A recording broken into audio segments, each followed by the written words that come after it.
Spider-Man Noir was pretty good. Honestly, I wasn't expecting too much from it, as considering Sony's lineup has been very disastrous, to say the least. The Venom made a couple movies, but he was Venom, so I even went to go see it in theaters just because I fucking love Venom. With this one, it was pretty good. It was honestly such a different tone compared to like any other Spider-Man, which was a really good thing. The cinematography was super cool. You can tell with the acting that everyone had a good time. Nicolas Cage killed it. Oh my god, they gave him so much room for just to do him. Even the side cast that's with him. Honestly, really good job from them as well. I especially liked Robbie's character. He was awesome. I think he was my favorite character in the entire series just because like they wrote him so well. Like he's so smart. And in his own case, he should be a detective, but maybe they're setting that up for the future. But my main concern was, why have I seen no one talk about it? Usually with every Amazon show like The Boys or Invincible, when the new season drops, my whole feed is just littered with it. Littered in a good way because I really enjoy those series, so I don't mind seeing those on my Instagram feed. Even too, like, you know how when you speak around your phone about a new topic or something, you will see like an advertisement or like new post talking about like said topic? I was literally actively yelling in my phone, hoping that it would give me algorithm like, Nicolas Cage. Nicolas Cage! It never did anything. For some reason, I saw nothing about Spider-Noir. I follow Rotten Tomatoes on Instagram, and they said how it was the #1 show during the week when it came out. It was getting good reviews and stuff like that, but no other creator on Instagram, at least that I follow or regularly see, talked nothing about it. The only thing I saw with this show was this clip. Oh yeah, where you at? Where you at? Oh yeah, nothing. You ain't got nothing on the spider. That's a foul. That's a foul. Can't get past the spider, can you? Oh, I saw. It's 1-on-1. Get your weight up, kid. Not even related to the fucking show. It's just something.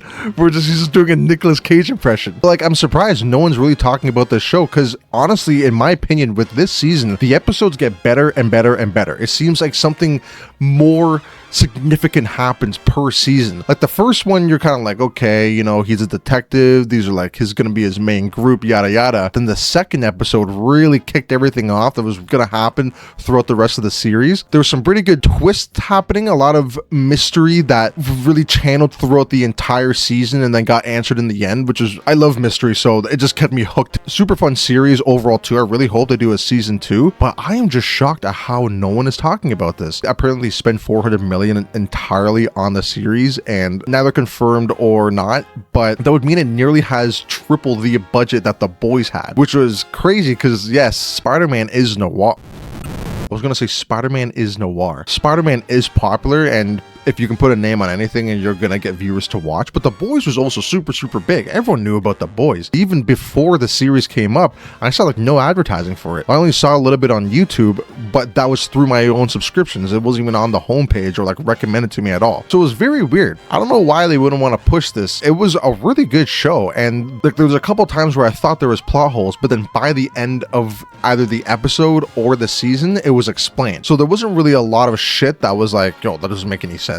They explained it themselves in the end. Even so, with how Nicolas Cage talks, he speaks like a really stereotypical detective during that time, but once you watch the series, it makes sense by episode 7 or 8, around there. So I kind of like that, how they had an explanation to why he does that, but you can also tell Nicolas Cage is just having a blast the entire time, especially near the end. That's right.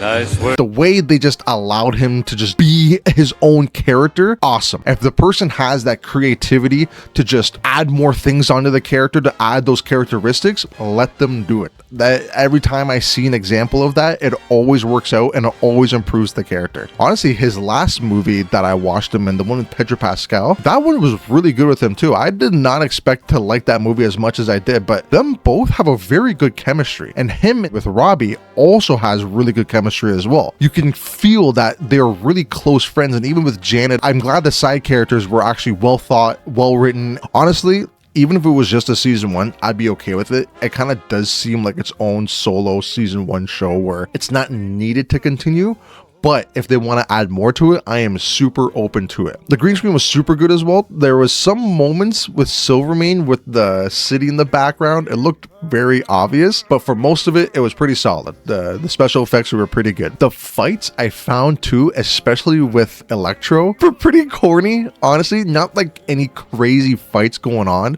I think the best fight and overall is the bar scene and at the end of the season. I feel like the choreography for that fight scene was way just faster and better done compared to the rest of the fights that happened before. They're not bad, but in comparison, it's very night and day. Electro is the most corniest character I've ever saw, but it works, which is crazy. It's like when the first Avengers, when you rewatch that movie, it's corny as fuck. There are so many line deliveries where you're like, yo, what? The guys are friendly? Doesn't matter. If he frees Loki or kills him, the Tesseract's lost. Stark, we need a plan of attack. I have a plan. Attack. But it works, especially for that time, it works. And in this show, it works as well. You can tell that the actor for that villain had a super fun time recording these lines, and just he put so much heart and soul into it. Even Flint was a super cool character. I was not expecting Sandman to go into it. Everyone's even like little side arc that they get throughout the show, it's nice. It's intriguing. There's not a single boring part, honestly, within the entire series. It's more so of a mystery drama than an action drama, I find. There's also a lot of funny parts I was not expecting. Nearly every episode made me audibly laugh. With Nick Cage, there's I think 2 or 3 scenes where he's drunk, and I swear to God, they let him drink for that because it is convincing as hell.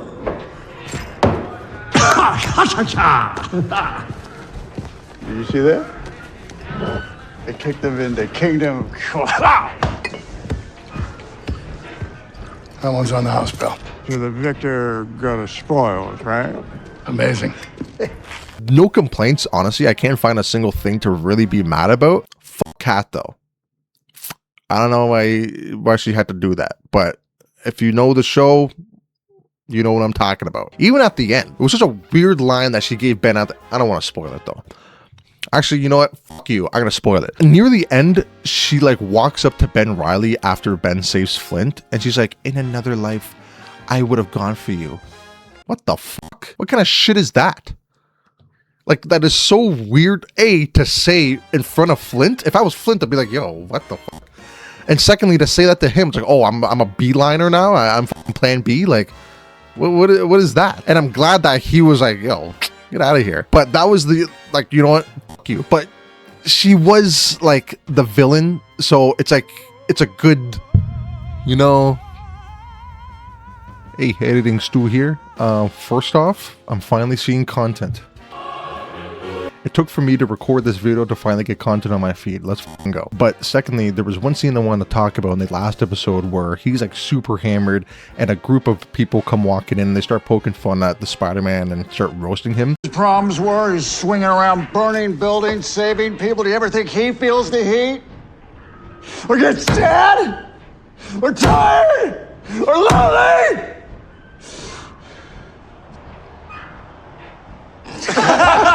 Someone pointed out that he's kind of speaking for all Spider-Man, like the struggles that they have to constantly endure every day while they're being a hero. And I thought that was kind of cool thing to point out. Overall, super awesome show. I really hope everyone who likes Spider-Man watches this show one time or another. I only watched it in color, but honestly, I'm gonna go back and watch it in black and white because it was such a good series. A, I don't even mind watching it twice, and B, I feel like it was meant for the noir, but I'm just more used to color, so I went with that first. Set design was super good overall. Probably like a 9 out of 10. It was a solid show.